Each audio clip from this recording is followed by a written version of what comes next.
بسم اللہ الرحمن الرحیم۔ علم ترى، کیا آپ نے نہیں دیکھا، الی الذین، ان لوگوں کی طرف،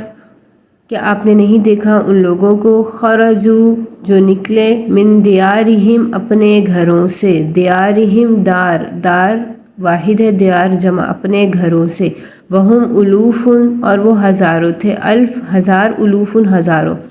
حذر الموت، موت کے ڈر سے، فقال لهم اللہ، تو کہا ان کو اللہ نے، موتوا، مر جاؤ سب، ثم پھر احیاہم، ان کو زندہ کیا، ان اللہ، بے شک اللہ تعالی، لذو فضل، بہت بڑے فضل والا ہے، علی الناس، لوگوں پر، ولیکن، اور لیکن، اکثر الناس، اکثر لوگ، لا یشکرون، شکر ادا نہیں کرتے، وقاتلوا فی سبیل اللہ، قتال کرو اللہ کے رستے میں، وعلموا، اور جان لو، ان اللہ، بے شک اللہ تعالی، سمیع علیم، سننے والا ہے، جاننے والا ہے۔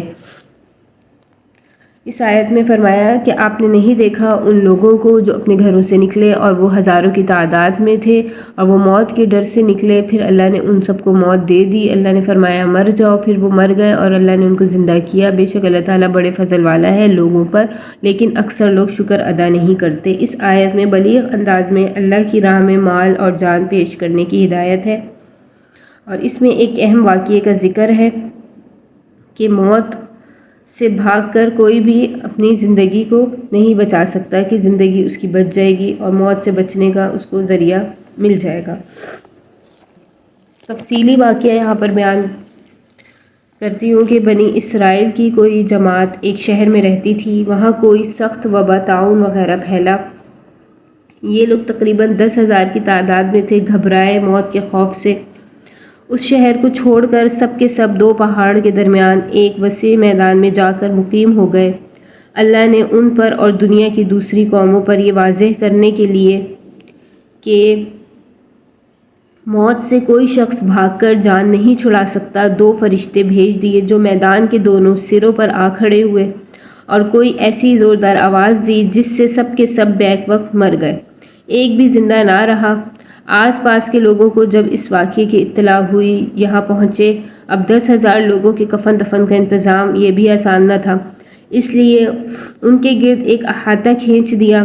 ان کی لاشیں حسب دستور گل سڑ گئیں، ہڈیاں پڑی رہ گئیں۔ ایک زمانہ دراز کے بعد بنی اسرائیل کے ایک پیغمبر جن کا نام حزقیل بتایا گیا ہے، اس مقام پر گزرے تو اس جزیرے میں جگہ جگہ انسانی ہڈیوں کے ڈھانچے بکھرے ہوئے دیکھ کر وہ حیرت میں رہ گئے، تو وحی کے ذریعے ان کو پورا واقعہ بتا دیا گیا۔ انہوں نے اللہ سے دعا کی کہ یا اللہ ان کو پھر سے زندہ کر دے۔ اللہ نے ان کی دعا قبول کی اور حکم کیا کہ آپ ان کو اس طرح خطاب فرمائیں کہ اے پرانی ہڈیوں، اللہ تمہیں حکم دیتا ہے کہ ہر جوڑ کی ہڈی اپنی طرف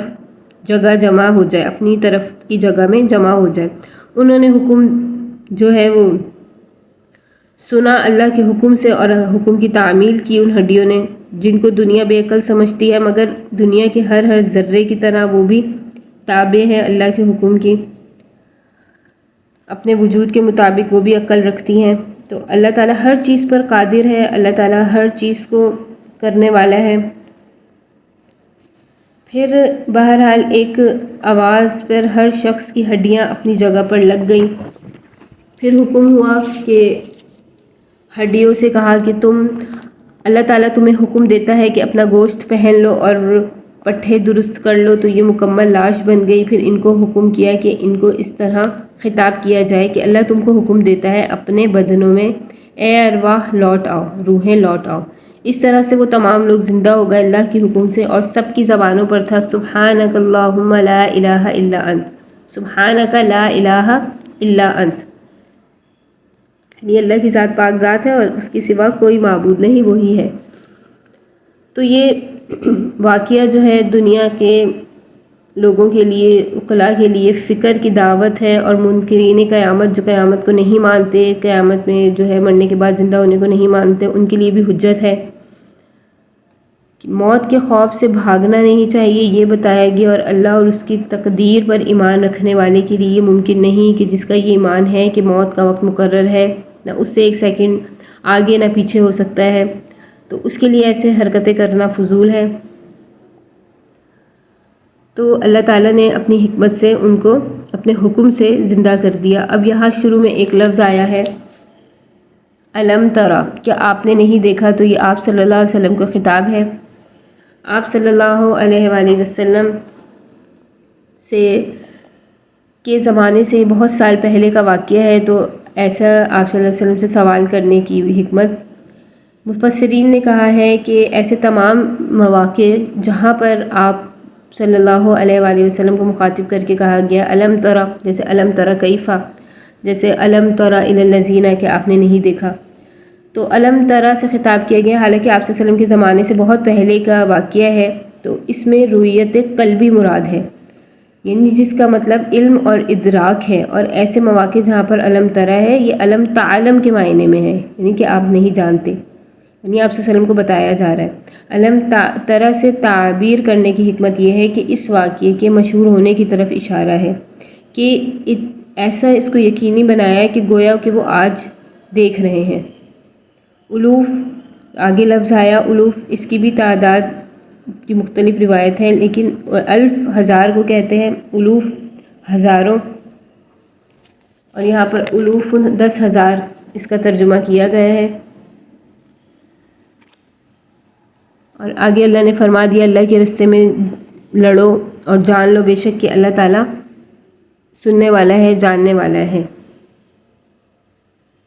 من ذا الذی، کون ہے جو یقرض اللہ، قرض دے گا اللہ کو، قرضا حسنا، اچھا قرض، فیضاعفہ لہ، پھر دگنا کر کے دیا جائے گا اس کو، اضعافا کثیرہ، بہت زیادہ دگنا۔ واللہ یقبض ویبسط، اور اللہ تعالیٰ ہی یقبض ویبسط، اور اللہ تعالیٰ ہی تنگی کرتا ہے اور کشائش کرتا ہے۔ یقبض ویبسط، تنگی کرتا ہے اور کشائش کرتا ہے، کشادگی کرتا ہے۔ وإلیہ ترجعون، اور اسی کی طرف لوٹ کر جانا ہے۔ یعنی پیچھے معلوم ہو چکا کہ تمہارے اللہ کے حکم میں تمہاری جان اور مال ہیں، تو اب تم کو چاہیے کہ لڑو کافروں سے اللہ کے واسطے، دین کے لیے، جیسے پیچھے آیت میں فرما دیا لڑو اللہ کے لیے، قتال کرو، اور جان لو اللہ تعالیٰ سننے والا، جاننے والا ہے۔ کون جو ہے قرض دے گا اللہ کو اچھا قرض، پھر اللہ اس کو لوٹا کے دے گا اس سے بھی دگنا اور بہت زیادہ، اور اللہ تو جس کے لیے چاہتا ہے تنگی کرتا ہے، اور جس کے لیے چاہتا ہے کشادگی کر دیتا ہے، اسی کی طرف تم نے لوٹ کر جانا ہے۔ تو اللہ کے حکم میں تمہاری جان اور مال ہیں، تو اب تم کو چاہیے کہ لڑو کافروں سے اللہ کے واسطے، دین کے لیے، اور جان لو کہ اللہ تعالیٰ سنتا ہے بہانہ کرنے والوں کی باتیں اور جانتا ہے ان کے منصوبوں کو، اور چاہیے کہ خرچ کرو اللہ کے راستے میں مال، اور تنگی سے مت ڈرو، اور کشائش اور تنگی سب اسی کے اختیار میں ہے، اسی کی طرف لوٹ کر جانا ہے۔ قرض حسنہ، قرضاً حسنا، قرض حسنہ اسے کہتے ہیں جو قرض دے کر تقاضا نہ کرے اور اپنا احسان نہ رکھے اور بدلہ نہ چاہے اور اسے حقیر نہ سمجھے، اور خدا کو دینے سے یقرض اللہ قرضاً، اللہ کو دینے سے جہاد میں خرچ کرنا مراد ہے یا محتاجوں کو دینا مراد ہے۔ اور اس قصے میں اللہ تعالیٰ کا بسط و قبض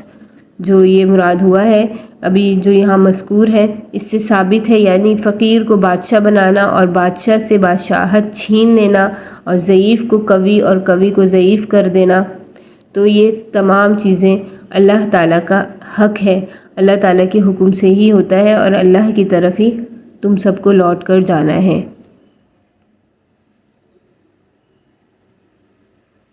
Subscribe Sukuni Kalp.